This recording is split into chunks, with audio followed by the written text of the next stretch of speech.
So welcome everybody. We're going to be talking about Unit 6 tonight. And before we start though, I'm just always worried because so many papers are coming in and they're coming in at different times. I always want to make sure I'm giving you credit for having done the reflections. So if you don't hear back from me within a day and a half, probably is a safe bet, then I may not have received your email or something else may happen. So if you could just check with me, don't feel like you're pestering me, but just say, did you get my paper? Or, so I can make sure that it's appropriately recorded. So I think that most of you have been keeping up on your papers. So that's good. Most of you that are here tonight, I believe are doing pretty good. Let me just double check here. So a few of you are a little behind, but you probably know who you are. Marcy, this is Kate. I'm sorry. I know I'm behind on one, but the last one, but the one before that I submitted and didn't hear from you. So I just need to go back and find that email. And I did record that you had done it. So okay. The February one. So my apologies if I didn't reply. I try to have this with me at all times when I'm opening my emails so I can make sure. But I did record that you'd done it. Perfect. But if you'd like, any comments or something on it, I'm happy to do that. Okay. No, it looks like Jamie is joining us here. I think I should be up to date. I think so. Richard, let me check. Yep, you are. Okay. You are. And the last one was on either reconciliation or one of the virtues. And so, there's a good number of you that turned that one in. The midpoint reflection, what are you thinking about the course that was due before that? So I think you're doing your best. So that's all good. If you are behind, you can turn them in at any point. I wouldn't let it go too much longer because you're going to feel like you're sinking deeper and deeper, right?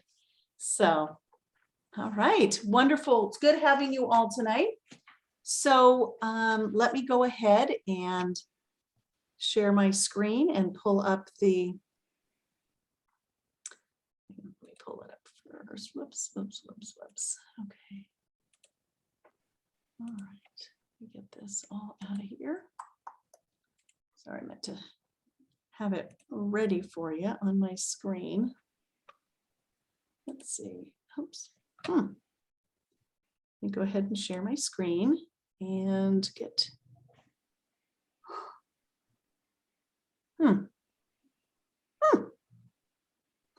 Okay, where'd the document go? Hold on just a little bit here and there we go. I've got to open it up first. All right, slideshow. There we go. Okay. All right, now I'm ready to share my screen.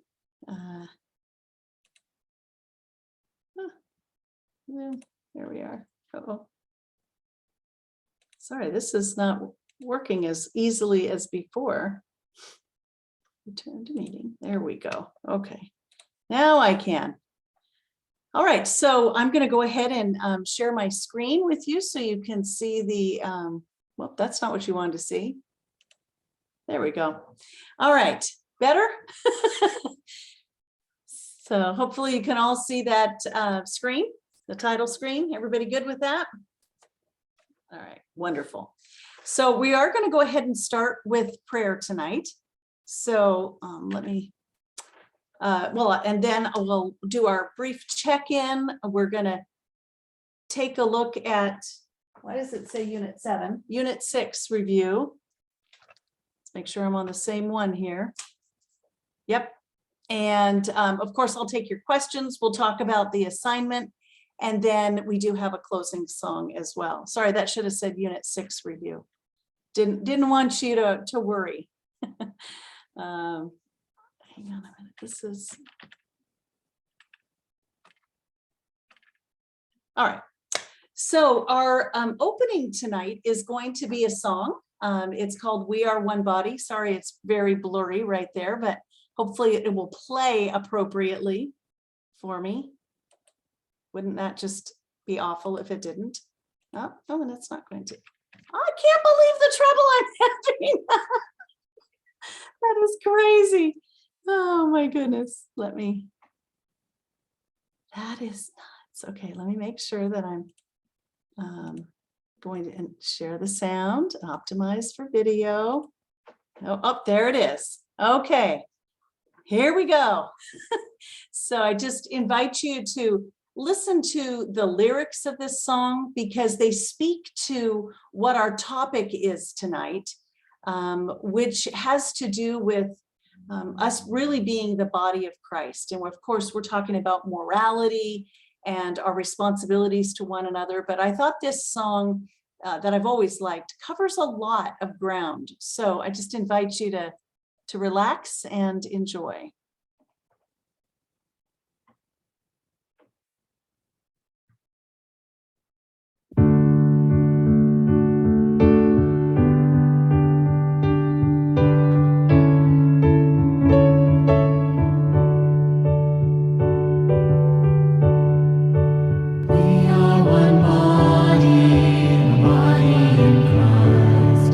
We do not stand alone.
that we might love. We are one body in Christ, and we do not stand alone. We are one body in Christ, and He came that we might love.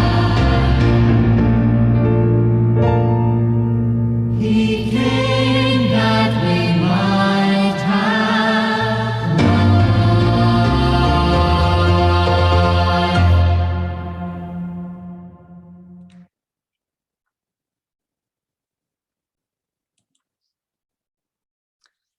Not sure if you've heard that song before. Was that familiar to any of you? Well, it was to Jamie, and looks like Michael too. Yeah, we sing that all at our parish here. Not quite that rendition, but not quite as fast. But the words are just. I know that was repetitive. We are one body. But sometimes those words can really get into our hearts when we realize that we're not meant to be operating in this life alone, that we're made for community. And that's a large part of what we're going to be talking about tonight. But before we do, I want to take a moment to check in with everybody. How are you doing with the course? We're now, of course, many of you have migrated to Unit 7. I don't think anybody's gone further, but because Michael mentioned that he couldn't access Unit 8 even if he wanted to. Is that true for all of you? That online, it only went to Unit 7? Okay, see, Lalika is saying yes. Okay, thank you. I will find out from Laura Lynn where Unit 8 is, because in the workbooks that the paper workbooks that I attached many months ago for you, it does have a Unit 8. And so there should definitely be some online content for that. So I will we'll check on that. But how are you all doing with the course materials so far? Or maybe overall impressions of this unit, if you can remember, since you're working ahead, some of you. I really appreciate the comments, when I write something and I get feedback from someone, or I give them feedback. We're really doing a lot of that now, and it's really helpful, and it's very powerful for me. So I really appreciate people that comment. Yeah, I've noticed that you are all so good about that with each other. And I can tell you're learning from each other, and comments are made and they resonate with you, and you can say, I agree with that, or I've noticed that myself. So that's really nice that you're doing that. Yeah. I like chapter 6 because it really focused on the common good and, social justice and responsibility, kind of like, inspires you to, look for opportunities to get more involved and, be aware, conscious of what's going on around you and your community and in the world. Pretty timely, actually, based on our global concerns right now. So, I mean, it always is relevant, but I think there's certain times and certain events that make us realize how interconnected we are. So yeah, that's great.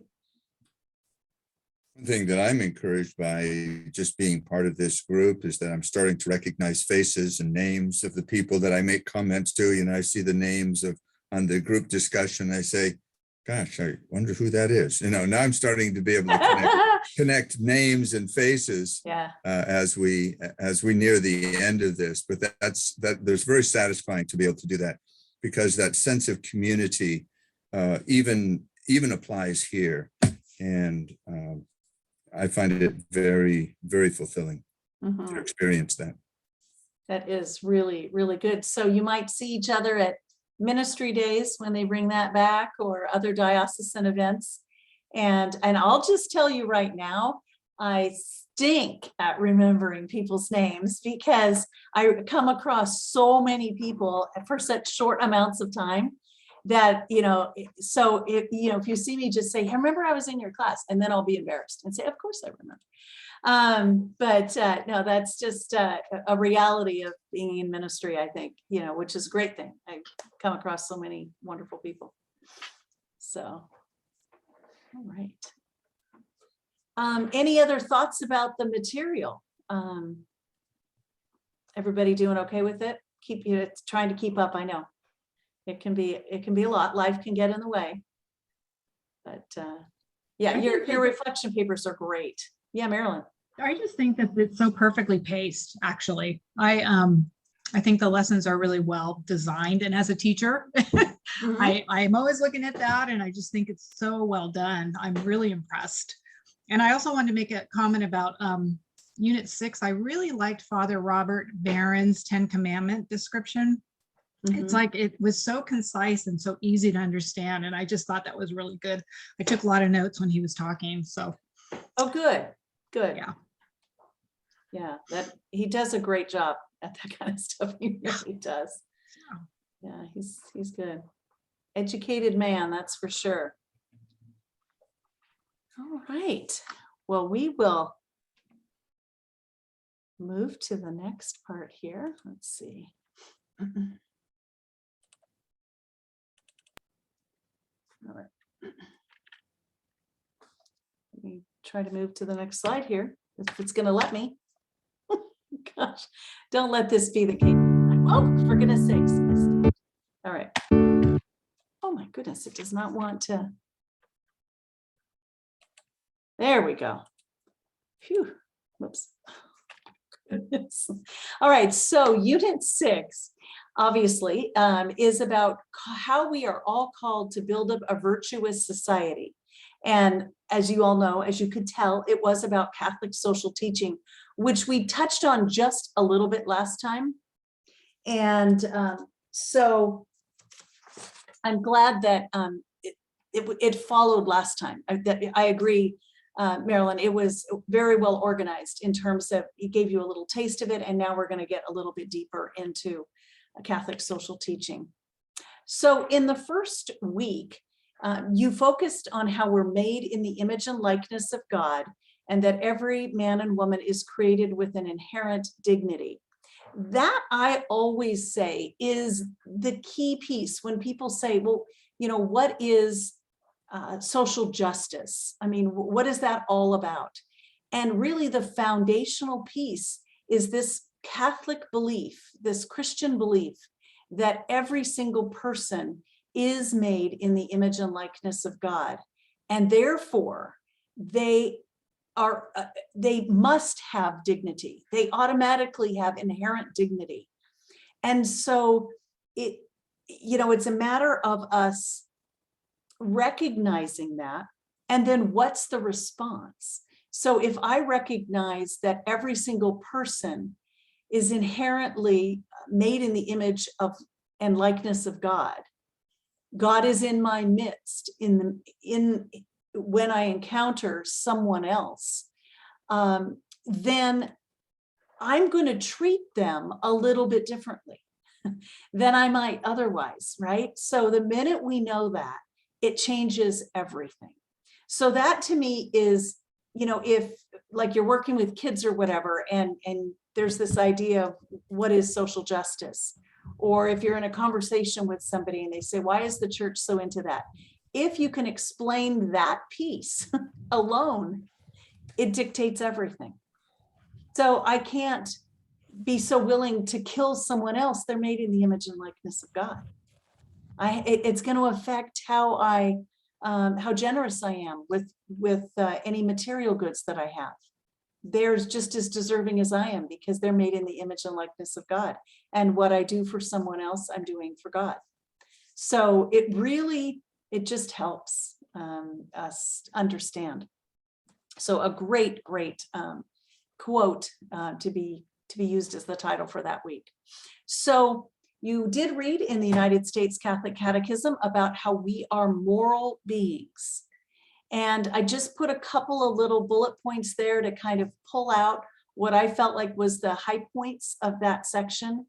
And that is this idea of human freedom. It was given to us by God to become who we are created to be. So it's not just a random freedom. We're free to, people think, oh, that means I'm free to do whatever I want. Not really, because that's not going to help you become who you were created to be. So it's sometimes it's a misunderstanding of what the word freedom is.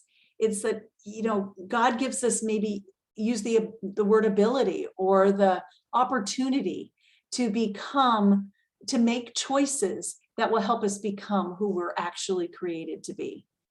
And some people have used the phrase being holy is being who we were created to be. That may help you understand that a little bit. This section also talks about the reality of sin, and it gives the definition of a mortal sin, which means that it's a serious situation. It's a grave matter, whatever your action was. You did it with full knowledge and deliberate consent. So if you are trying to teach kids about mortal sin, those are really the elements. Now you'll have to use language that makes sense to a second grader or a fourth grader whenever you come across that in the content that you're teaching. But this idea that mortal sin involves all three of those things. It has to be serious.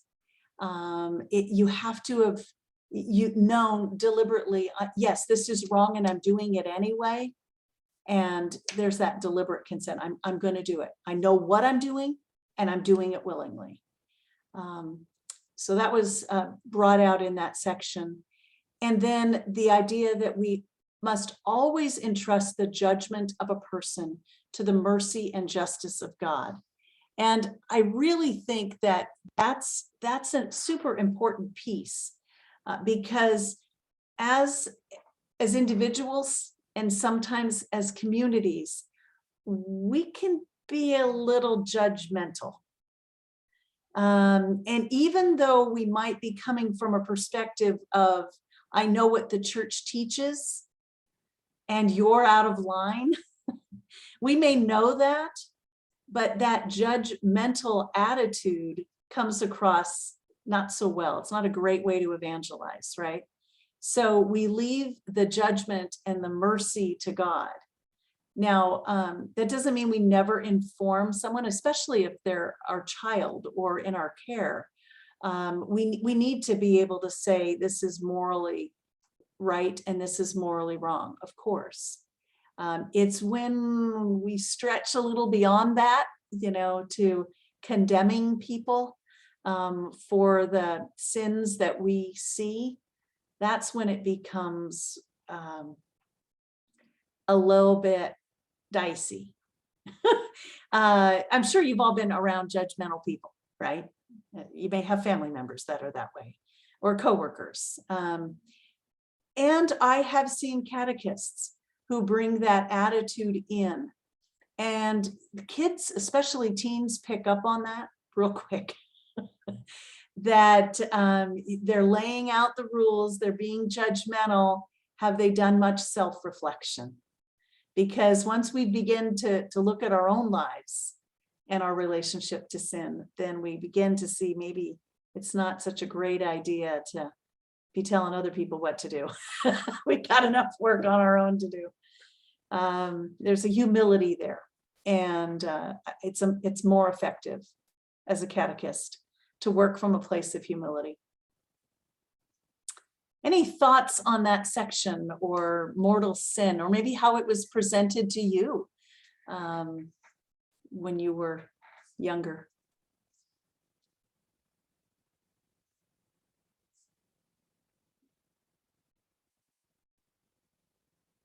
Nobody's going to talk about sin. Go ahead, I Michael. just to be clear though, mortal sin is any violation of the 10 Commandments. Yes, I mean, that's one way to look at it. Yes, that is, it's a good basis to be looking at, Okay. for sure. Yeah. That's what I thought, but Yeah. so clearly if you tell a lie or something like that, you're in mortal sin and you better get to confession quickly, because if you die in that state, that's not good, right? Right. So yes, and I say that with a little bit of a of a caveat there. If you know you've committed a mortal sin, then it's bothering you. And yes, confession is warranted. Absolutely. And yes, the church teaches if you die not in a state of grace, then, we say you're going to hell, right? Again, that line about God is the ultimate judge of that. And so we want to make sure that we're also remembering the love and mercy part of God, and not just the judgmental definition that we've been raised with. Does that make sense? It doesn't negate it. It's just, I think it's really important that we don't come at our relationship with God from a place of fear, right? So as a spiritual director, people will often be overly scrupulous about sin to the point that they don't have a relationship with their loving God. And everything in the Gospels talks about Jesus he doesn't overlook the sin, but that's not the starting place of the relationship. The change in life happens after the encounter with God, right? So you look at the woman where they wanted to throw stones at her, right? The adulterous woman. And what Jesus says is, he who is without sin cast the first stone.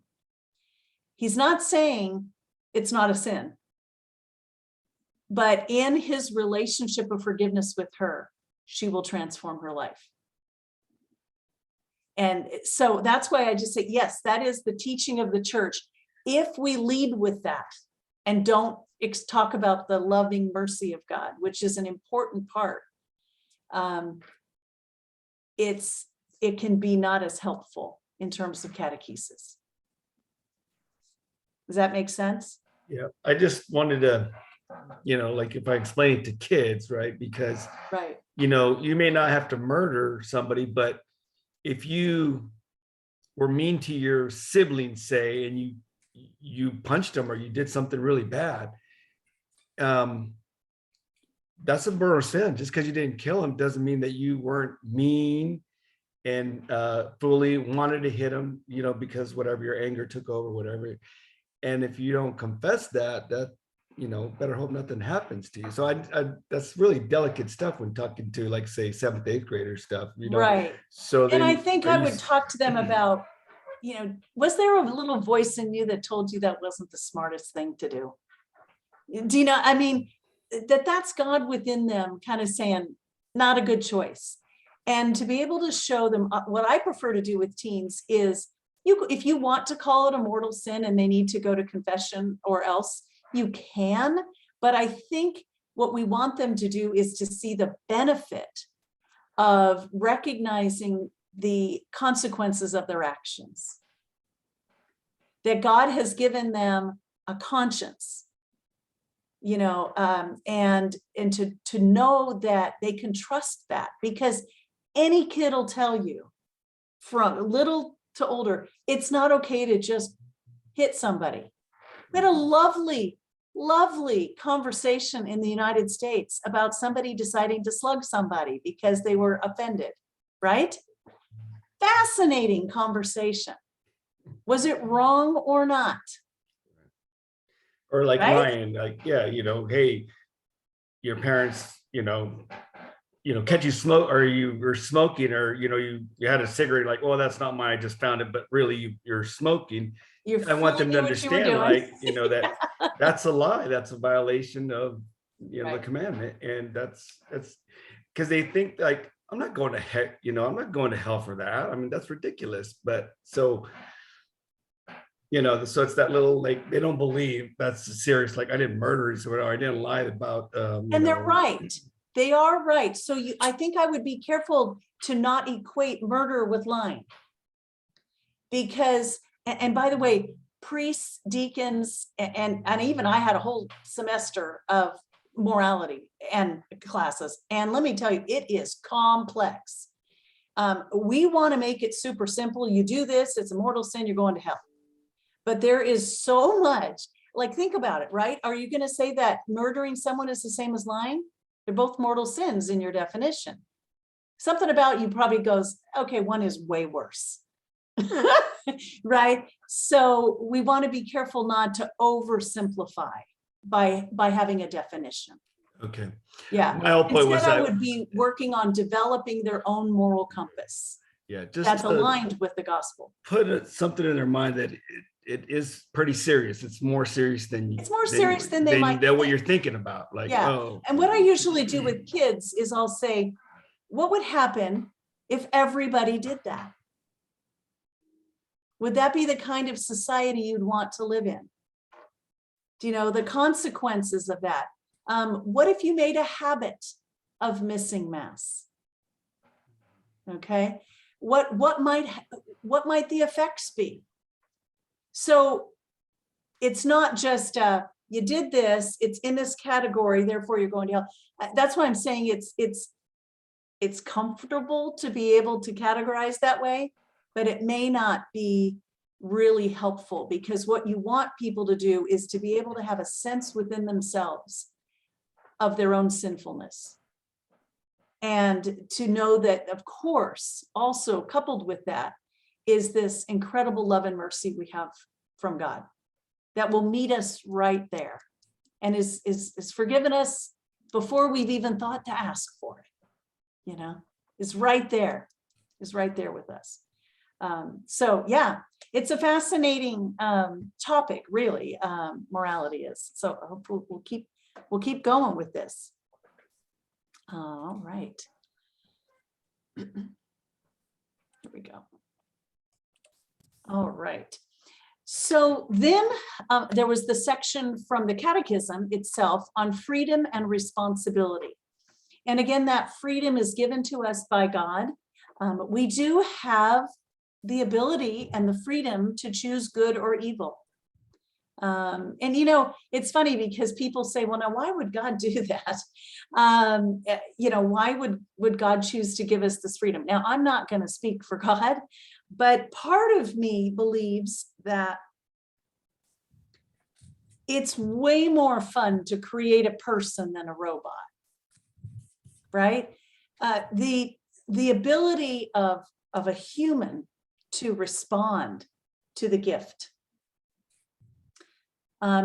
freely is a beautiful thing. Those of you that are parents, right? When your kids can freely, without being told any prompting, come to you and say, gosh, I really love you.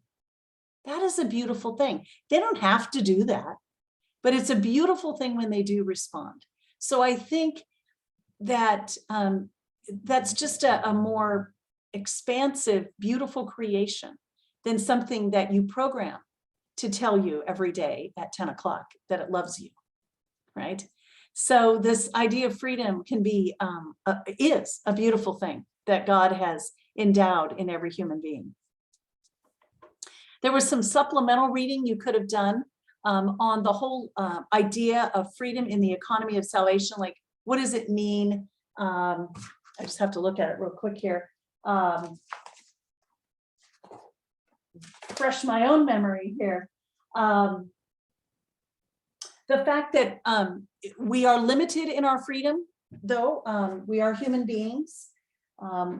People humanly freely sinned, so it's talking about that and how God's redemptive action in there, the salvation piece. So, and the morality of human acts was also the fact that, and we're going to talk about this specifically, and that is what makes an act moral or not. So there was a little bit more on that supplemental reading.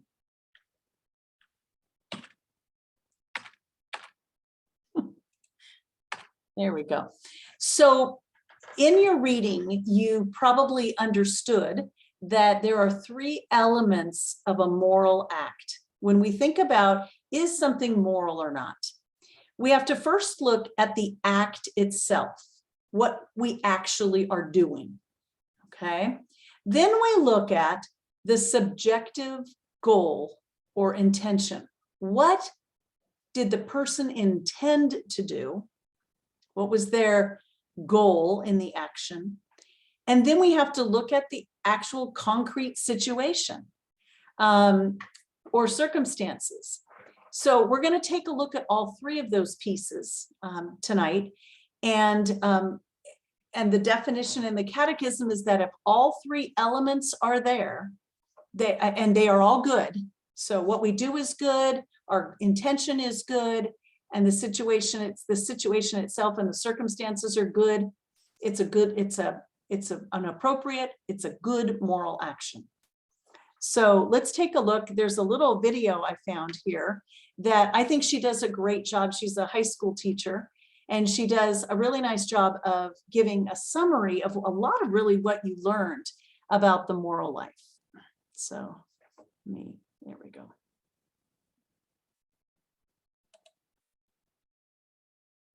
Think about the biggest decision you've made today, this week, or this month. Did you choose well? Was it the right thing to do or the wrong thing to do? When we choose what is good and avoid evil, we grow in God's grace and become holier. So it's really important to be able to determine whether our actions are good or not.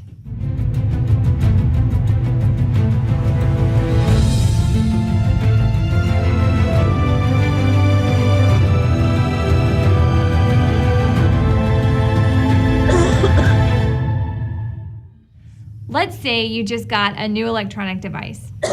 As you're reading through the instruction manual to figure out its features and how it works, you come across words in big, bold print that reads, "Do not submerge in water." Would your response be, "How dare these people tell me what I can and can't do with my device? They don't even know me. This is my device and I can do whatever I want, whenever I want, and however I want with it"? No. Most people wouldn't even think that because we all know that water and electronic devices don't mix well. In fact, water could ruin my device. But have you ever heard these words? "This is my life," or "This is my body. I can do whatever I want, whenever I want, however I want with my life." I've heard and maybe even said things that resemble these statements. However, this mentality does not work for our ultimate good. God created us for a life with Him, and He has a plan for us. He knows what will break us and what will fulfill us. So, He sets before us an instruction manual, rules and guidelines that teach us right from wrong, so we can avoid damage to our souls and to live in unity with Him. So how do we know when an act is right or wrong? Does it conform to God's will or not? When we're talking about the moral goodness of an act, we're talking about how God sees it in its entirety. He's not only concerned with what we do, but also why we do it and when, where, and how we do it. The church gives us three elements that determine whether an act is morally right or wrong. All three of these elements have to be good in order for the act as a whole to be good. The first and most important element is the object, what we do. The second element is our intention, why we do it. And the third is the circumstances surrounding the action, the when, where, and how it's done. Now, this is a silly example, but it demonstrates how these elements work. Let's pretend I'm on a field trip at a museum with my class. At the end of a long day of walking around, my feet are tired. When we get to the exit of the building, there's a sign and a few chairs that says visitor seating. I choose to sit for the intention of resting my feet in the proper designated area. Now, choosing this doesn't make me a saint, but all of the elements are good. Therefore, there's nothing bad about my decision. Let's change it up and say that there's a classmate that I really don't like. And as we're touring the museum, I heard her talk about how she sprained her ankle and couldn't wait to sit down. So, as we approach the exit of the building, I see that there is one chair left. So I speed up a little bit and I take it so she can't have it. Even though the object of sitting is neutral, my intention is motivated by malice, thus it is not in conformity with God's will. So that action as a whole is morally wrong. Okay, let's change the circumstances. So I'm walking around this museum all day and all I want to do is rest my tired feet. I glance up to see this beautiful gold trimmed chair with red velvet lining and a rope around it with a sign that reads, "Exhibit, do not touch." But I think to myself, wow, that looks really comfortable and my feet really hurt. So I go and I sit down. That action is not morally acceptable because the circumstances don't allow me to sit in that chair. Hopefully now we see how the object, intention, and circumstances determine the righteousness or lack thereof of an action. In the example I gave, I used a morally neutral object, sitting. There are, however, objects or actions that are intrinsically evil, meaning they are always wrong despite the goodness of the intention or the circumstances. Some examples of intrinsically evil objects include blasphemy, murder, direct abortion, adultery, and idolatry. These things are never permitted because they are incompatible with the love of God and neighbor. So it's important to educate ourselves in the moral law that God has handed down through scripture and tradition. Blessed Louise Teza once said, "God's invitation to become saints is for all, not just a few. Sanctity, therefore, must be accessible to all." In what does it consist? In a lot of activity? No. In doing extraordinary things? No. For this could not be for everybody and at all times. Therefore, sanctity consists in doing good, and in doing this good in whatever condition and place God has placed us. Strive to lead a good moral life by studying God's law, listening to the teachings of the church, practicing the virtues, forming your conscience, and working with God's abundant grace to conform your life to His will and grow in sanctity. I'm Bishop Joseph Strickland. So what'd you think of that? It was a fairly simple explanation, I thought, of how you have to look at circumstances and intent and the act itself, to all of that has to be in play. There is an example that is often used in classes on morality that I'll just throw out there, and we'll see, and people come up with very different answers. And the reason I'm going to bring this up is because it's not always super clear. Again, we want those easy containers, to be able to say right, wrong, moral, immoral. So let me give you an example. There's a man whose wife is dying of cancer. He is poor. They do not have much money, and they are not able to afford the medication that is needed for his wife. So he goes into a pharmacy, he breaks into a pharmacy, and he steals the medication to give his wife.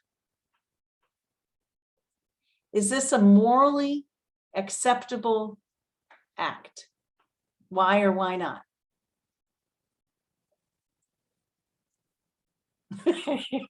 So tell me what you're thinking. So I'll just put it out there, Darcy. So his intention is good. Mhm. He wants it to help his wife because he loves her. But what's the last piece? The circumstances don't make it a good moral decision because he's stealing. Am I on the right track? You don't know. There may not be a clear answer. I got to be honest on this because there's other factors that are going to come in. So go ahead. It's tough. It is tough, isn't it? Yeah. This is Carrie. I'm sorry. Now I'm eating dinner, so I don't want to have you guys. All good. I agree with what she said. I think that his intention was to help his wife. I don't know. Do we assume that he tried all other avenues and this was the last resort?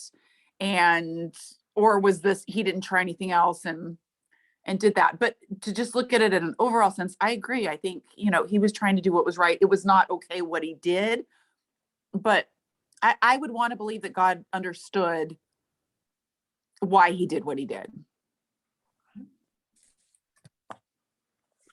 Mike, you're kind of grinning over there like a Cheshire cat. I mean, I What do you understand think? why he did it, and I would probably do it in the same circumstances as my last thing, but I don't, if I was arrested or I got punished, I would understand why, but yeah, hopefully somebody would have mercy. But yeah, I mean, you could say that to like a car or it just, if everybody was doing that, then I don't know. I don't think it's right. Well, then, Mike, when you say it like that, then it makes have me think of it in a different way, right? If everybody were doing that, then it doesn't make it right. Then it makes me think, well, then if everybody's doing, I don't know, there's something broken in the system. I don't know. It takes me away from the morality of it and back to what's wrong with the way we do things, I guess. I don't know. I see it from both sides when you say it that way. This is good. This is what makes this a good example. There's a lot at play that you're thinking about. Was it his last resort? Is the price of pharmaceuticals just and accessible to all? Well, if he was in a jury trial, much. that would be the jury's decision, whether to acquit him or not. And some of them might say it's wrong to steal, he shouldn't. What about the owner of the pharmacy? He lost money. There you go. There's But another then other people perspective. might say, his intentions were pure, they were good. Let's give him another chance. Let's let him off easy. Let's let him off with a warning. I mean, everybody might think differently in a jury too. Mhm. In the long run, is it not just between ultimately who's to judge him as God? That's very true. I was going to end with that. Good job, Carrie. We may not know, right? So that's why I'm saying easy categories can be difficult in moral situations. We have a basic, because you all knew what the basics are of a good moral act. All three have to be good. Interesting, because we've had just a discussion recently regarding what happened at the Oscars, and some of my associates think I was justified, but some people like that's never justified. But so what's the difference? The person was wronged and his response was immoral. I mean, it could be stealing, it could be violence or whatever, but Right. doing a wrong, I don't see how. But you're right. I would have mercy on somebody like that, but or on somebody who stole because their wife, but it's still wrong. Right. Mm-hmm. So we're right. We're right. And I'd love to hear from the rest of you on this. So how would you weigh in on this? Let's say this was somebody in your RCIA process who committed this crime. And the rest of the people in the group want to know, well, was that a sin or not? I would also be curious to see if they if they tried taking other avenues, like checking on insurance or if there's plans for low incomes and things like that. How much is the medication? What medication? What's the sickness too? Is it urgent, right? Right. Is there can we start a GoFundMe account? Yeah.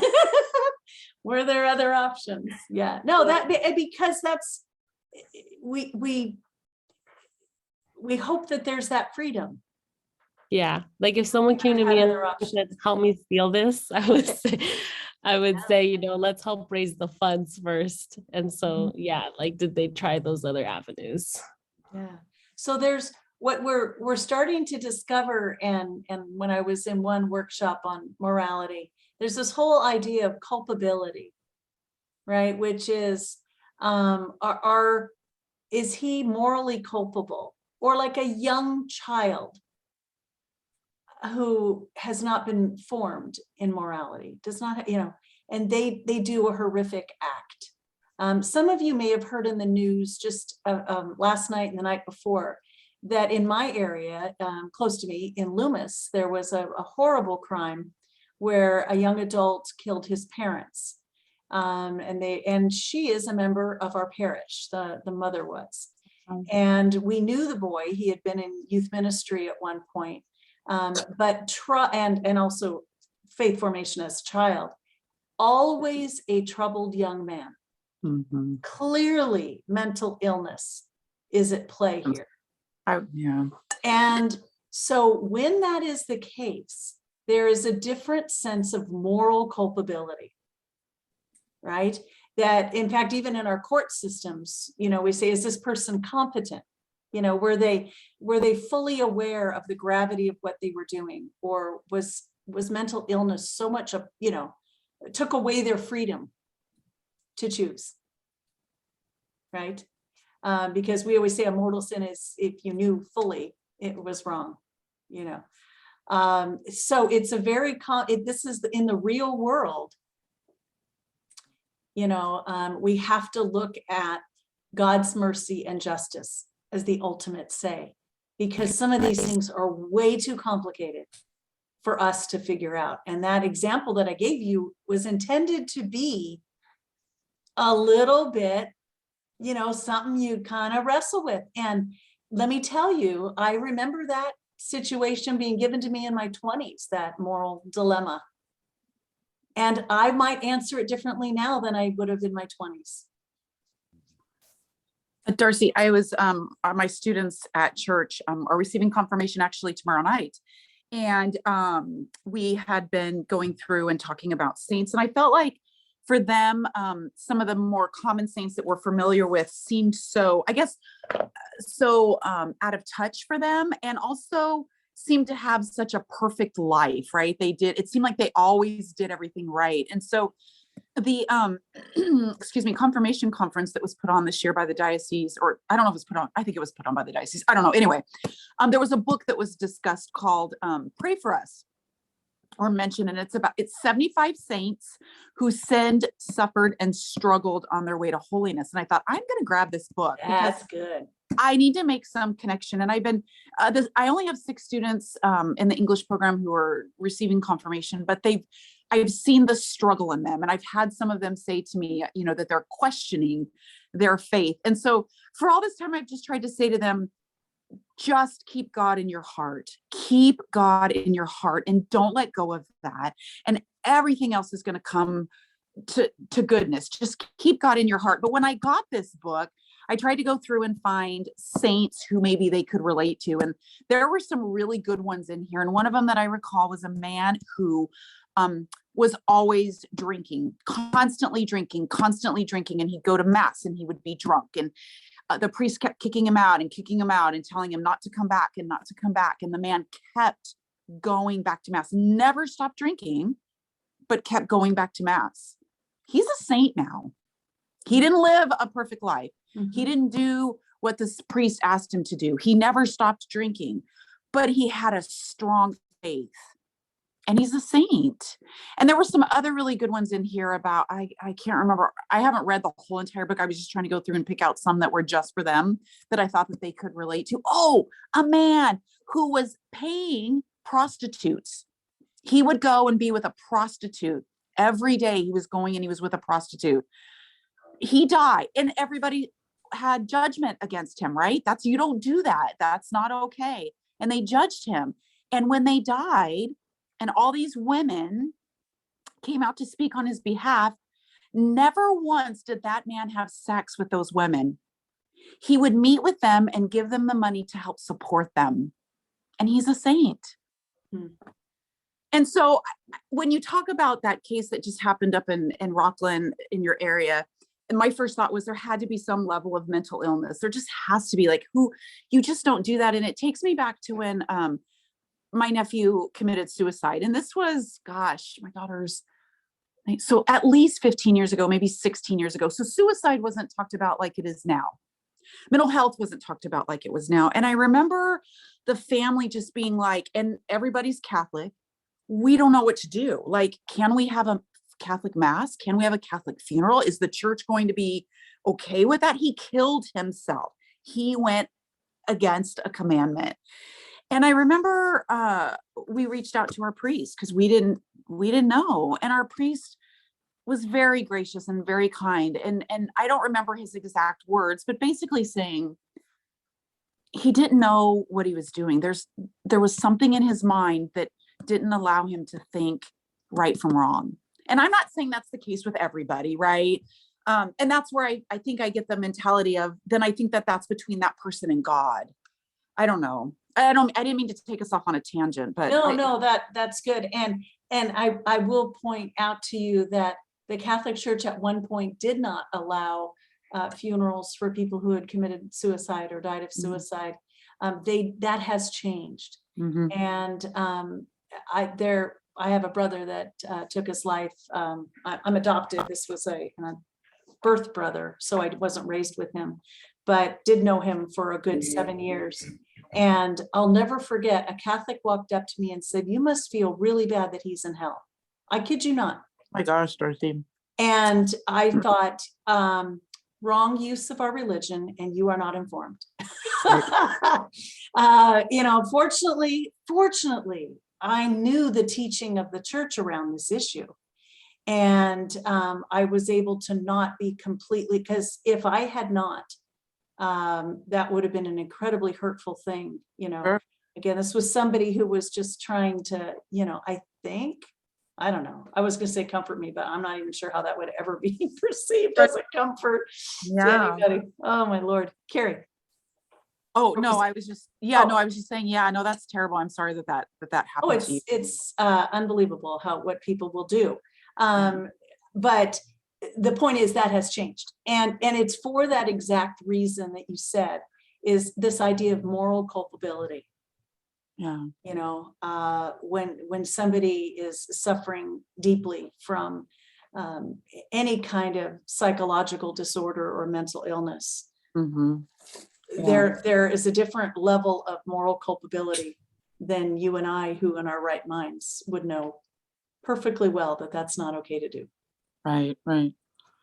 So it's a complicated issue, but it's a fascinating one. And I think that the takeaway is, again, coming at these kinds of teachings and understandings from a place of humility. We've all sinned, and Jesus constantly, not constantly, but Jesus's example of saying, "He who is without sin cast the first stone." And so if we're, quick to judge other people as, well, that's sinful, that's sinful. Again, there's the teaching aspect. People want clarity over maybe what's a mortal sin, what's a venial sin. There may be some need for that, but less than we might think. Because in my experience, people are much harder on themselves than I believe God would ever be towards them. So there's a healthy awareness of sin that's needed. Make sense? Any other lingering questions or comments on that? The thing that stands out for me in this whole thing is the sense of community. Do we even have a sense of community, a connection with one another? A lot of times, I know I grew up in a non-religious family, and I went to church, but we never had any, there was never any discussion in our family of what the teachings of the church meant and how we could apply them in our lives. It was very easy for me to fall away from the church. And I never developed a sense of community ever until much later in life. And when I started developing it was very haltingly learning to relate to people the way we are right here on a Zoom screen, listening to one another. I think that's been probably the greatest challenge in my entire life, is learning to listen to people and open up to and learn from different perspectives on things. Mhm. And not learning and not jumping to conclusions, not jumping and making snap decisions about things. which is the way I was raised, to make snap decisions about things. And of course, that got me into a great deal of trouble, which I very slowly learned from. Yeah. So, learning to find the balance between being an individual and being part of a community in making decisions. We are part of the whole, the body of Christ. And this is perhaps the most saving grace of being a Catholic for me, that I am part of the body of Christ, and I can go to people in distress, when I'm in distress or when they're in distress, knowing that we are one with one another. Yeah. So, and a lot of people don't have that. And I just, oh my God, how do we help people develop that sense of being connected with one another? Absolutely. Absolutely. Any other thoughts on that, or lingering thoughts on that crazy example? Can I add one more thing? I know I keep thinking about this, but do you listen to Relevant Radio ever? I have, sure. So there's a host, one of the guys, Patrick Madrid, he has a morning show, and that's pretty much how I get ready in the morning, is listening to this.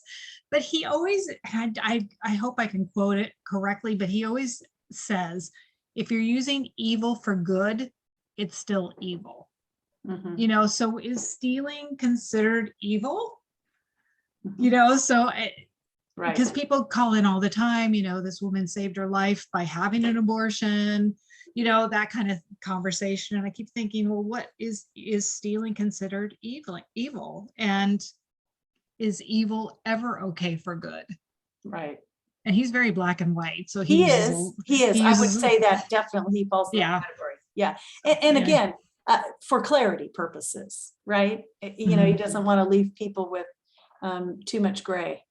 Right. There is no gray. Yeah. And that's that whole field of apologetics, which he's kind of a leading, they call it apologist. And apologetics in that field, it's what does the church teach? Kind of the almost like the catechism in the old day, like the Baltimore Catechism. Who is God? God is and there's an exact answer. There's a time and a place for that. But I think eventually people want to bring their own life experience and have conversations like we're having to help determine in certain circumstances what is the right thing to do. Perfect example is we have people that come to us, and I always refer them to a priest on this one because it's so complicated, but end of life issues. Is it okay for me to not, take heroic measures to save my loved one's life or my own? I want to write my instructions down, and this is one of those areas that you have to look at the whole situation. Saying I don't want to receive any more treatments for cancer is perfectly okay. You can say that. You can say I have the freedom to discontinue that. You shouldn't feel forced to take, do chemo treatments or something if you don't want to. But once somebody, there's things that we can't deny somebody basic food, so there's it gets very, very tricky. And so I always say, meet with a priest, talk with somebody about your specific situation. And again, that's always good. But that's when people will say, we'll ask, what does the church teach? I don't want to make a bad moral decision. That's one of the concrete times that people will actually come and ask. So, yeah. And boy, you could take a whole class on that whole business too. So it can be a little tricky. All right. So we gotta keep moving along here. Whoops. Go to okay, here we go. Whoop, that's not what I wanted to do. So we talked about the elements of a moral act. We saw this video. And we're going to talk now about the second week. And that is very much what was just said about how we are all made for communion.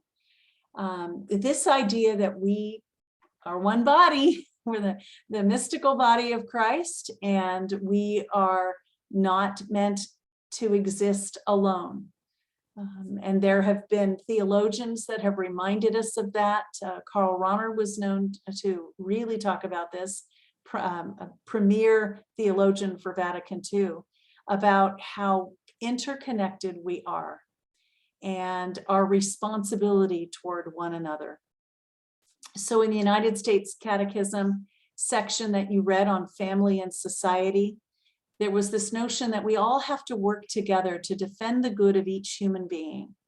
We don't get to just say that person doesn't matter, or groups of people don't matter. That we have a responsibility to defend the good of each human being, because again, they're made in the image and likeness of God. And then there was a section in there that talked about John Paul II's document, The Role of Christian Family in the Modern World. And that document is called Familiaris Consortio. And this, again, this idea that we want to protect the Christian family and the family, it's this interplay and the family's relationship with the modern world. I think prior to Vatican II, the way it's been explained to me, I was a young person on the cusp of Vatican II.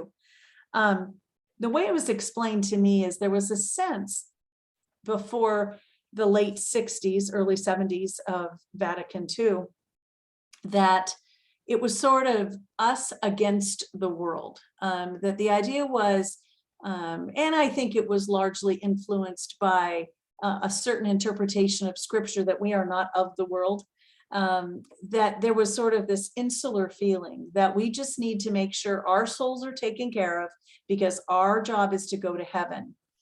And there wasn't as much care given or attention given to this idea that I have a responsibility for whether or not other people can live on the planet with their basic needs.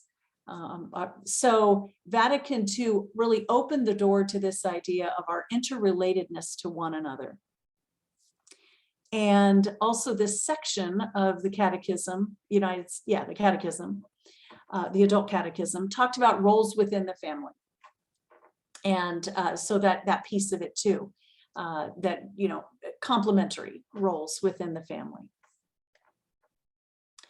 The Catechism of the Catholic Church talks in the same way. Of course, that's where we got the Adult Catechism statements, came from the Catechism of the Catholic Church.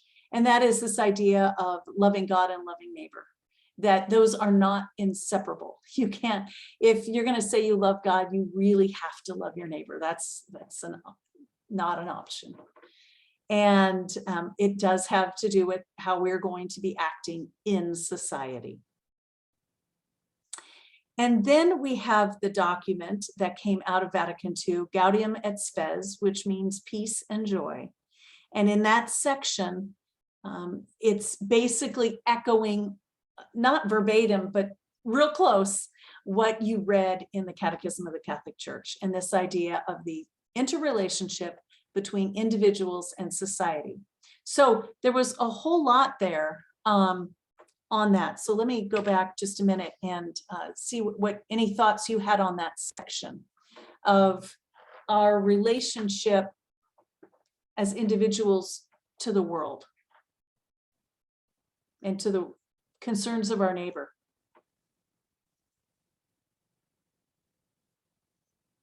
You begin to see around Vatican II, in some cases, but much before, this idea of organizations like St. Vincent de Paul, and this, recognition of the value of, and some of the other agencies that care for the poor in other parts of the world.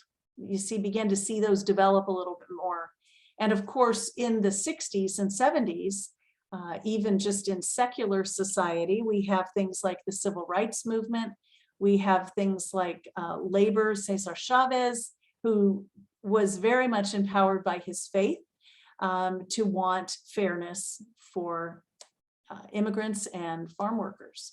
So, you know, that interplay, you know, there's a good example of somebody who says, this is my faith, I'm in the world. We can't just treat people like they're not God's children. So how does that inform how I show up in the world and what I do?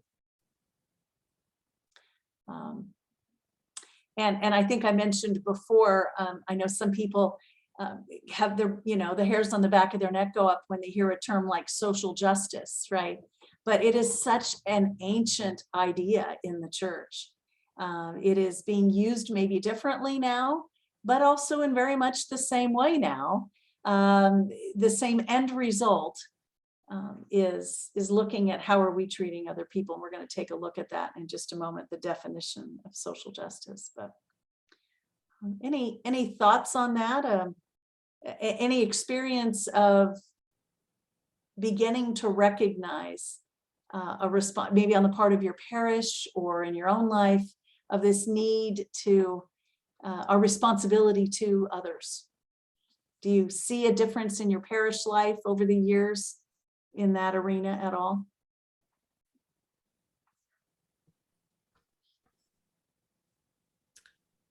I don't have like a lot to say, but I think I've brought it up at church, and it does surprise me that people, I guess, don't think of it as their responsibility, you know? Where my church is, we have a lot of homeless people in our parking lot, in our alley, right across the street from us. And I'm part of a few groups there, and leadership groups and things like that. Mm-hmm. And I've brought up, you know, like having little, like where we collect clothing drive or things like that, you know.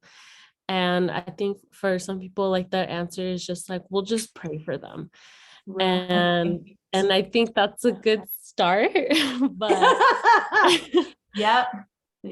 But I would like to see a little bit more action. And so I'm patient with them because I work with I think it's a lot of people from Mexico or El Salvador, you know, who they have their own struggle as well going on. So I could see that they're just kind of like, I have my own concerns to worry about, Right. you know. And so it's a little bit difficult to, I guess, plug in the social justice. Mm-hmm. For And me. it is it should be a concern of a parish, right? I mean, if we're not caring about the homeless population that's right outside our door, which is everywhere, by the way, in Sacramento, right? And in Yeah. surrounding areas, in rampant numbers all of a sudden. It's almost like if you're just walking past that and you're not thinking about what the response might need to be on the part of church, Mhm. what are we doing in church? I mean, that's why we go, right? And I know that there are young people, my own daughters, who struggle with how involved or not they want to be with the church. The one thing they believe is that if you're really church, you should act like it. And so we find people that aren't in church even, or churchy people, who know inherently that these people deserve the same respect as they do. Now that's given, we can say, we know that desire to help, that heart for the poor or the marginalized, isn't something that we just invented ourselves. This was planted in us by God. And so I often say my greatest teachers of how to live the faith are people who are not people of faith, because they're actually doing some of the work that we are all called to do. And God's going to use everything around us to teach us, right? So if you see people that are really doing that work, man, they should be a wake-up call to all of us to do something. and I do think it's safe and it's easy to say, I don't want to deal with that. I want a clear division between, church and state. I don't want to hear during the gospel that I'm supposed to take care of immigrants. I don't want to hear that I'm supposed to, I don't want to hear them talking about how much money we need to raise for the poor. I understand some of that, and I hear that all the time. But if you pay attention to the gospel, it's highly political. And if we're acting on what Jesus says to do, and that doesn't mean there's only one political party, but that our faith should inform our actions and the way we vote and the way we interact in the world. That's the purpose of being in an organized religion, and we see that happen. You see the bishops speak out on issues, right? On human rights issues or human, rights abuses. They will speak out about that. They are not supposed to speak in favor of a particular political candidate, but it is perfectly okay for them to speak out about gospel values. And that might be on the ballot, whether it's assisted suicide or abortion legislation or immigration things. Those are all things that are part of Catholic social teaching that you will and probably should hear bishops and priests talking about.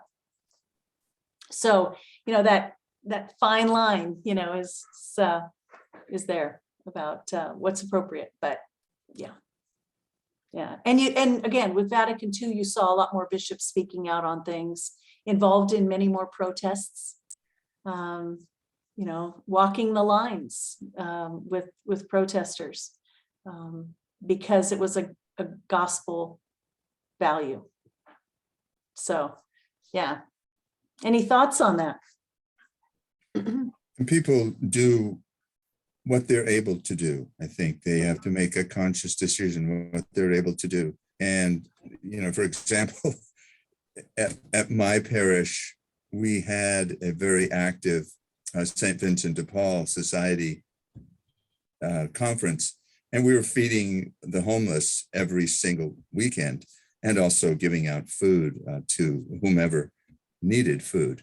COVID changed that drastically. Now we serve people more or less on a one-on-one basis, and we have drastically fewer people coming.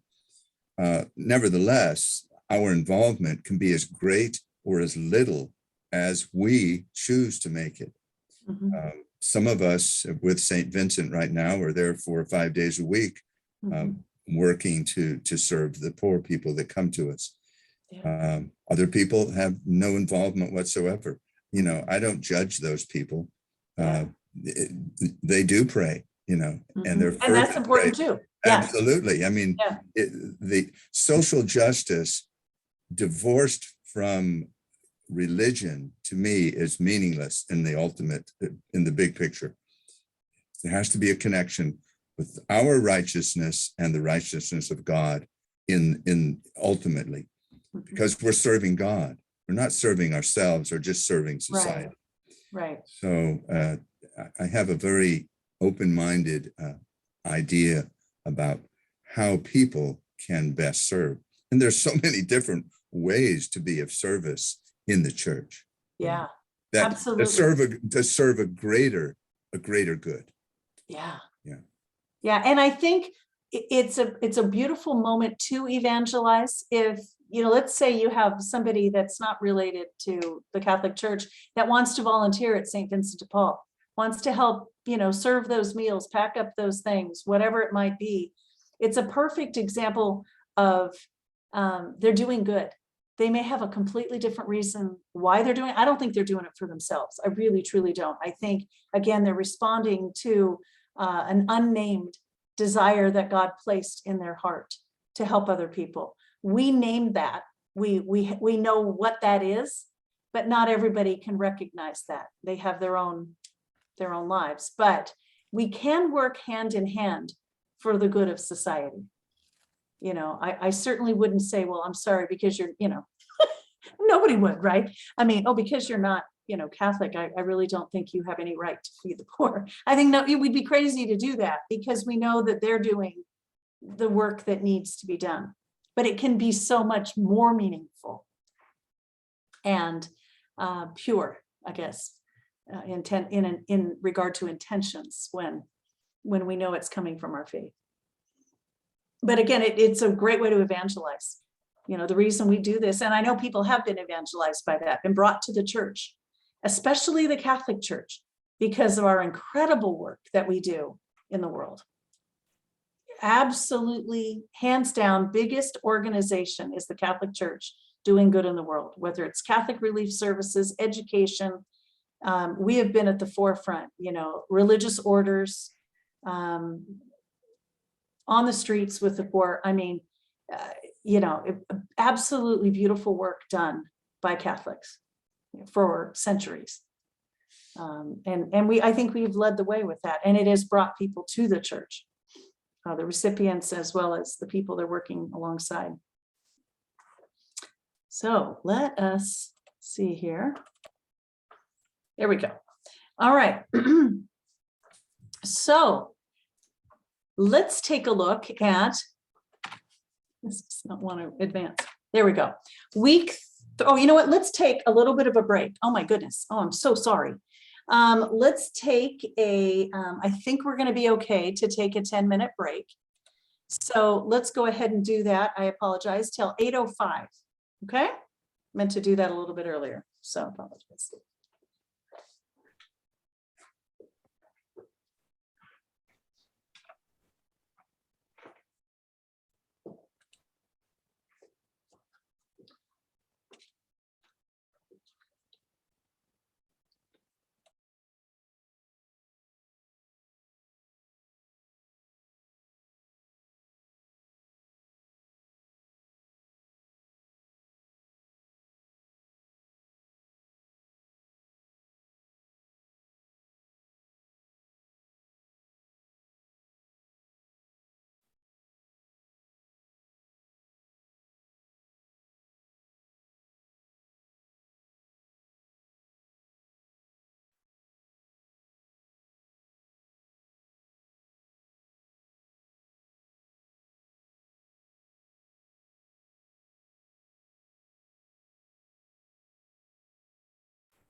All right. Welcome back. That was the shortest 10 minutes ever, huh?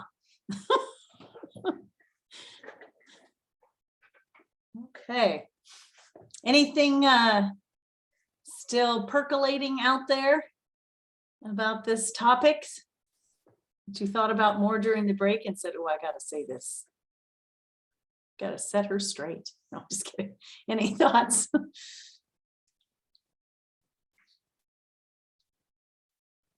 No, everybody good? All right. So let's take a look briefly at week 3. So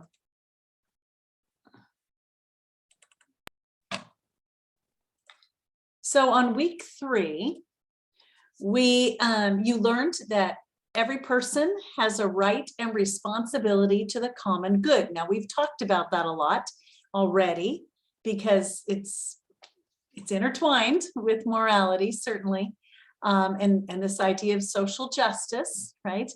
And so it appears that the church is, excuse me, is telling us that it's not optional that we are involved and worried about the common good, that we are called upon to learn more about God, first of all, to be Christ in the world.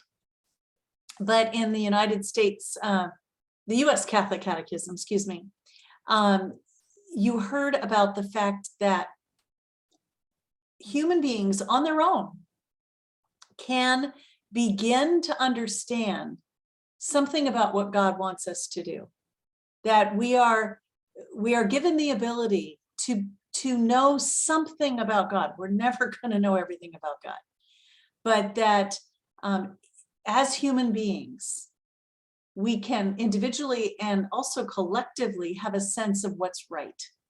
What does God want? And I think you can see this when you look at the situation regarding the war in Ukraine right now. There's sort of a collective response that says, this isn't okay, right? That this is not the divine order. This is not how God intended us to treat one another or for people to live.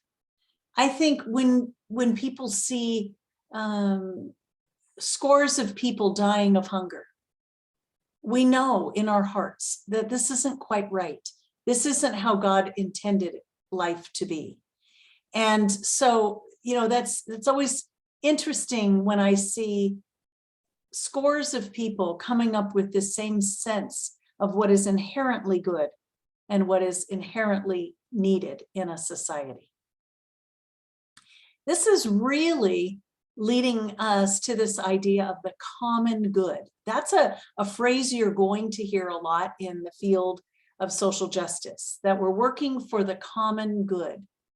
And what that is, because it's not always defined. I mean, people throw that word around, that phrase around, and it's defined well in the Catechism. And it's the sum total of social conditions which allow people, either groups or individuals, to reach their fulfillment more fully and more easily. So if our government or our world is set up in such a way that it is impossible for certain people to have their basic needs met, then we have some work to do in helping to bring about the kingdom of God, for one, for those that are without, but this idea of the common good, that we all need to work together to make sure that that doesn't happen, that we're not setting up a society in a way that allows for certain groups of people or certain individuals' needs, basic needs, to be ignored. And you hear this a lot from Pope Francis, who is probably the most vocal critic recently of our popes, a vocal critic of social systems. And he's pretty strong. I mean, he's not anti-capitalism, but he definitely talks about the dangers of rampant capitalism, this idea of money at all costs, because there are inherently in that system victims, people that are left out. And so partly because of his upbringing in South America, and of course, what I believe he's listening to the gospel, he is really saying any system that denies the basic needs of individuals needs to be looked at. Because, and he mentions this, respect for the person and also the social well-being and development of a group. So his concern that refugees right now are going to be taken care of is part of his desire to make sure that we are bringing about the common good. Let's talk about that for just a minute. Any thoughts on that? I'm sure you've heard the Pope speak out about things like this from time to time. Right? Well, I mean, I shouldn't say, I should not assume. All depends on where you're getting your news.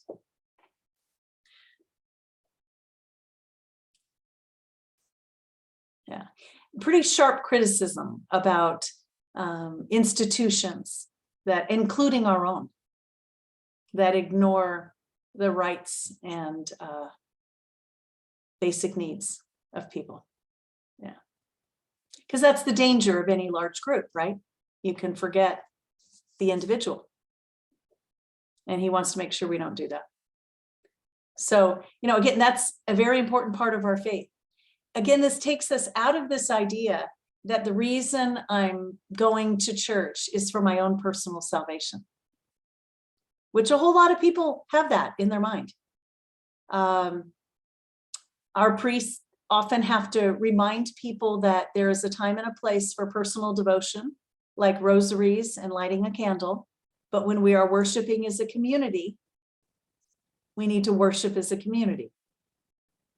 You know, again, he's reminding us that we're there to always be thinking about those around us. Greet the neighbor next to you, get to know them, you know, find out what's going on in their life. You're not just there for your own personal edification. And so again, that he's taking these teachings of the church and putting them in real practical, communicating them in real practical ways. It could be easy, right? Like, I just want to go. I just want to pray. I just don't want to be bothered by anybody. You know, had a funny conversation with a relative who's not, well, she was Catholic many years ago.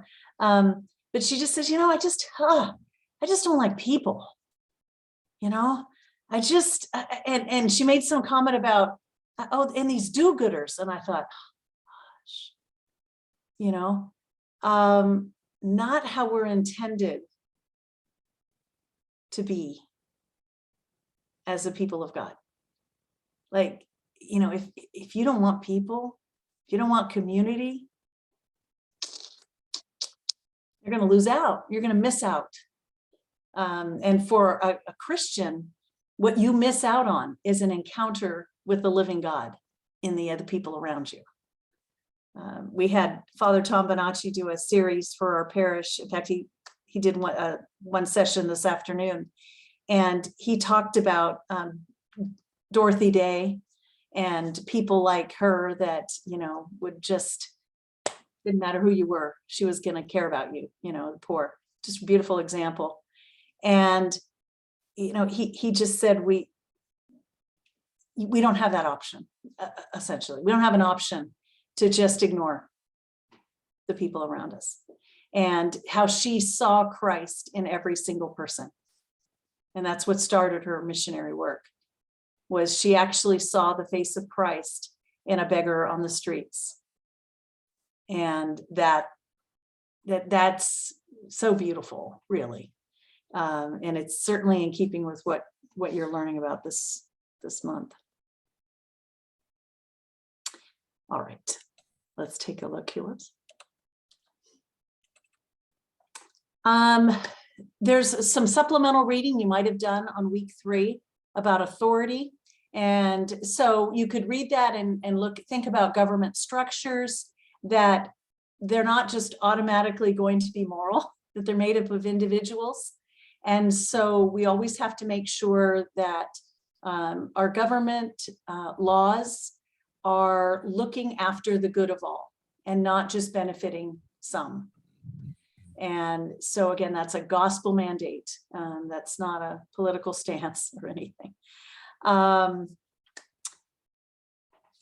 And in this document, Open Wide Our Hearts, there's a beautiful section in there about if we begin to separate people in our thoughts for unjust reasons, when we start to see some people as them and others as us, we fail to love. And let me tell you, that happens all the time, right? Because we want to categorize. Well, I'm not like, it's like the story in the Gospels about the parable of the repentant person who's praying and the one who flaunts his prayer life, right? I'm not like that man, who has sinned. I tithe every week, there's that, and Jesus speaks very harshly about when we categorize like that, us and them.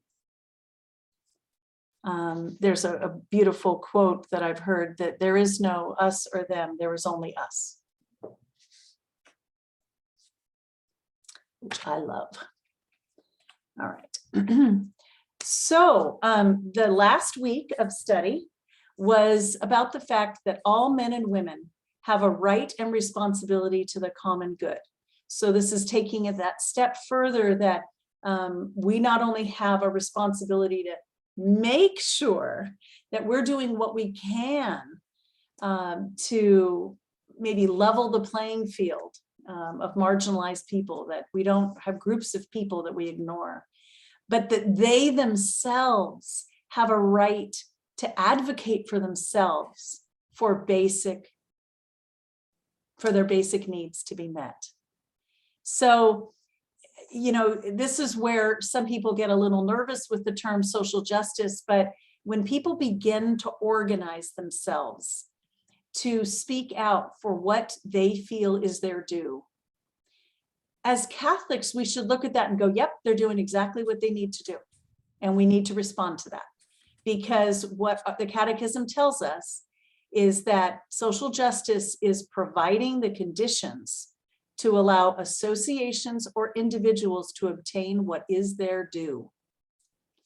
I think it was Megan McKenna, a wonderful speaker on topics like social justice issues. And she will say, when we're giving to the poor, we're not giving it to them out of charity. We're giving them what should have been theirs in the first place. So that's kind of what this is talking about here. It's their due. That's a non-negotiable: food, shelter, and clothing. We consider those basic needs in our society. And so people have a right to say, we're not able to survive. We can't afford shelter. We can't afford decent clothing, so they have a right to organize and ask for that. And in the Catechism, it says excessive economic and social disparity between individuals is a source of scandal.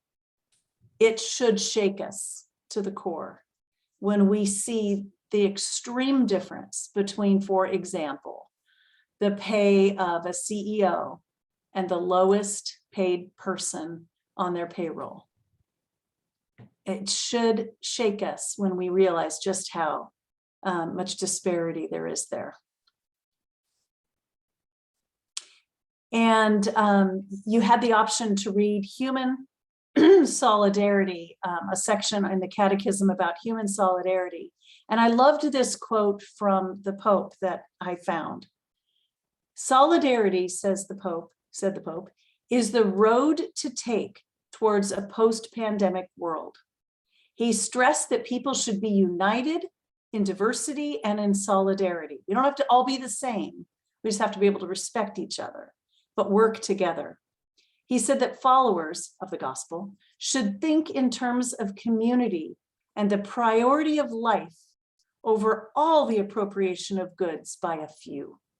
So this, again, this is that idea that I can't turn my back to that. I need to work toward making sure that some don't have a lot and some have nothing. And then you were asked to read a document from the USCCB called Open Wide Our Hearts. And that document is about racism. Have you had a chance to look at that yet? Hopefully you have. No, not yet. So you're going to want to do that because it is powerful. It's as relevant today as when it was written. And I can't remember. I want to say it was written, gosh, well, I don't remember, but I want to say it could be as many as 20 years ago.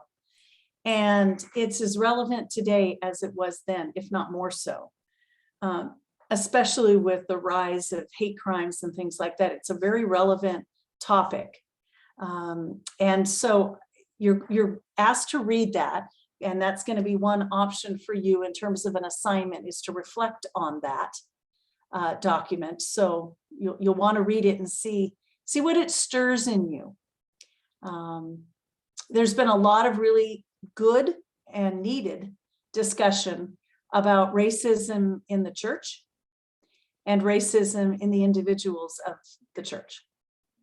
And so there's been some real work done there. And I think that's good, right? I mean, we have to look at whether it's our American institution or whether it's the institution of the church. We have to look at anything that might smell of racism, and we have to root it out from our hearts, from our institutions, to acknowledge what has happened in the past, to and you are beginning to hear church leaders apologizing to groups of individuals for how the church may have treated them. I think that's part of how we grow, and that's the movement of the Holy Spirit, honestly. And so this document that the bishops wrote about racism is a look at the institution itself and at us as individuals. And it's sort of a come to Jesus moment, on this topic. So I'm glad that the church did that. I think that's really important because, if you have ever been in a group that has been oppressed in any way by anybody, you certainly don't want the church to add to that. You want the church to speak out against it. So I think it's a great document, and hopefully you'll read it and do your own personal reflection on that.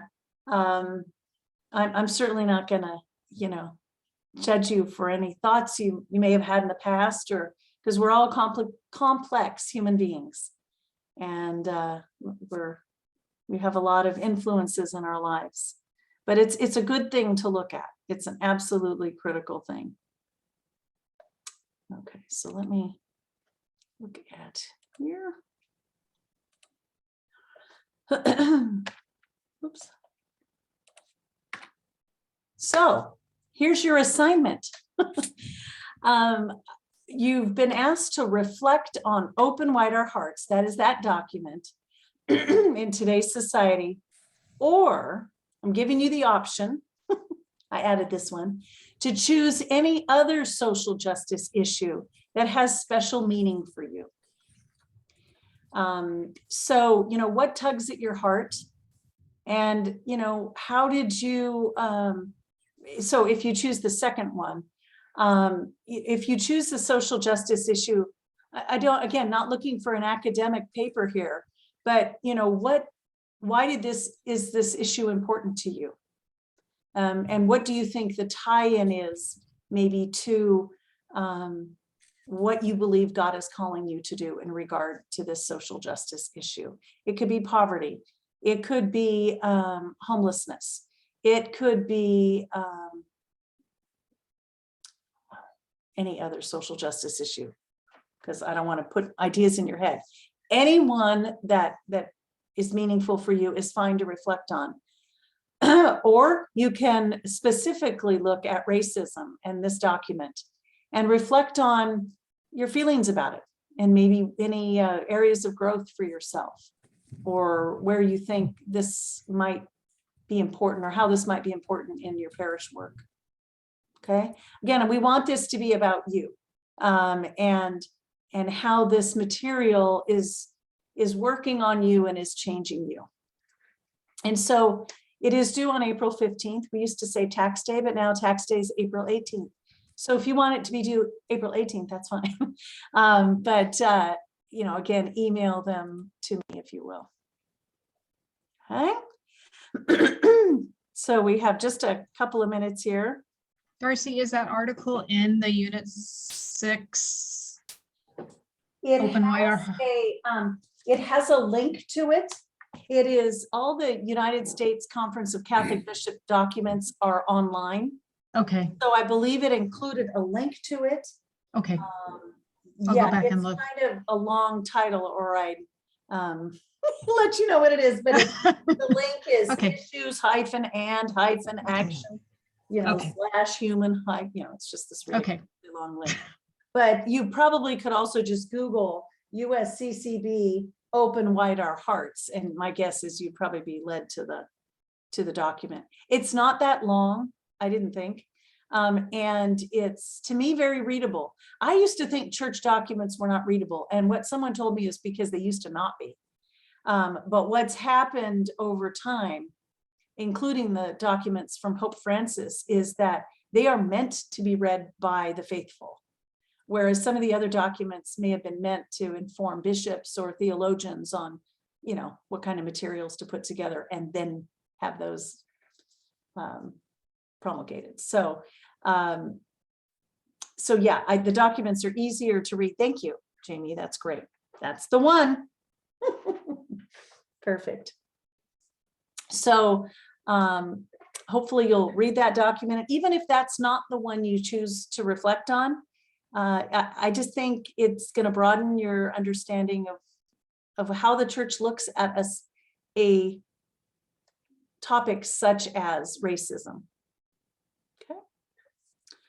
All right. So let me make sure that we get to the last little piece that I wanted to share with you. Yep, there it is.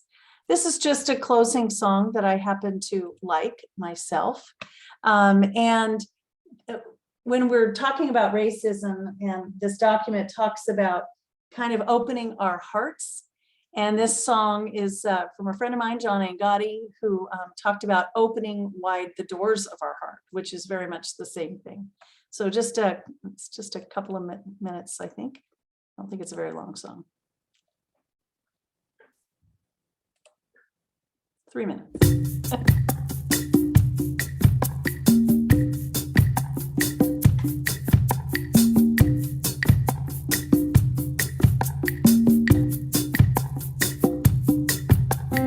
Open wide the doors, let the Spirit in. Open wide the doors, let the work of Christ begin. Open wide the doors, let the Spirit in. Open wide the doors, let the work of Christ begin. Celebrate. Let the poor hear good news. Celebrate. Let captives go free. Celebrate. Help the lame to dance, the silent to sing, the blind to see. Open wide the doors. Let the Spirit in. Let the Spirit Open wide the doors. Let the work of Christ begin. Celebrate. Buena nueva a los pobres, libertad a los prisioneros. Bailen con los cojos, canten con los mudos, den vista a los ciegos. Abre el corazón al Espíritu de Dios. Abre bien las puertas, que empiece la obra de Cristo. Celebre. Alimenten al hambriento, Vistan al desnudo, den esperanza al desamparado, al enfermo y al prisionero. Open wide the door. Let the Spirit in. Let the work of Christ begin. Celebrate. May justice flow like a river. Peace an unstoppable stream. The Spirit will anoint all people. Fulfillment of the dream. Open wide the door. Let the Spirit in. Let the work of Christ begin. Open wide the door. Open wide the door. Let the Spirit in. Let the work of Christ begin. Open wide the door. Open wide the door. Let the Spirit in. Let the work of Christ begin. Kind of a peppy little song. But I just loved the idea, right? That we open the doors of our hearts. And that was pretty much the wish of Pope John the 23rd when he opened the Vatican Council, the Second Vatican Council, that he wanted fresh air to be blown into the church. So, all right. So there we end it. Thank you so much for tonight. Great sharing. Hope I gave you a little bit to think about and to pray about. And I look forward to your reflections. Yay, that's going to be nice to see. And of course, happy Easter, happy rest of Lent, and enjoy the Triduum. Go to all three parts of the Triduum: Holy Thursday, Good Friday, Easter Vigil. Experience the best we have to offer. And look forward to seeing you all in April, the end of April. Okay. Have a good night, everybody.